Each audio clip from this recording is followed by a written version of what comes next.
আল্লাহ পাক সৃষ্টি করার পরে আদম আলাইহিস সালামকে নাম শিক্ষা দিয়েছেন, অর্থাৎ জ্ঞান শিক্ষা দিয়েছেন, এবং এমন জ্ঞান শিক্ষা দিয়েছেন যেই জ্ঞান ফেরেশতারাও জানতেন না।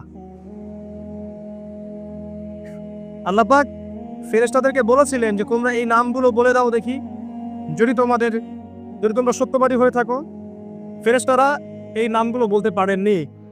তারা বলেছিলেন লা ইলমা লানা ইল্লা মা আল্লামতানা, আপনি আমাদেরকে যা শিখিয়েছেন এর বাইরে আমাদের কোনো জ্ঞান নেই। এরপর আল্লাহ পাক আদম আলাইহিস সালামকে বলেছেন, আদম তুমি নামগুলো বলে দাও দেখি।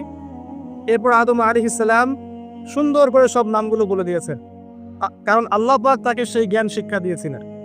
এরপরে আল্লাহ রাব্বুল আলামিন ফেরেশতাদেরকে বলেছেন তোমরা আদমকে এখন সিজদা করো, কারণ জ্ঞানের মানদণ্ডে আদম তোমাদের চেয়ে শ্রেষ্ঠ। সুবহানাল্লাহ, আল্লাহ। আর আমরা সেই আদম সন্তান, যদিও বা পৃথিবীতে আসার পরে আমরা আমাদের পরিচয়টা ভুলে গেছি।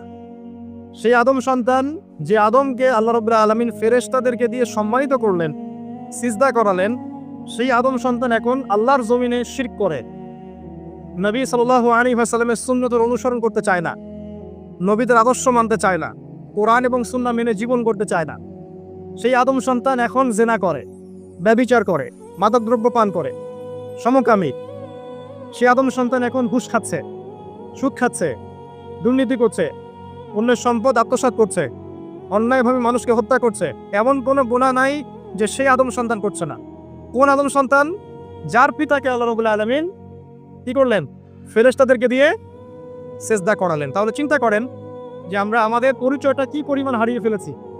আমরা তো চেতনার কথা বলি না, শেকড়ের কথা বলি না, আমরা সংস্কৃতির কথা বলি না। এই কথাগুলো আমরা বলি, আমাদের সত্যিকারের চেতনা হচ্ছে ইসলামিক চেতনা।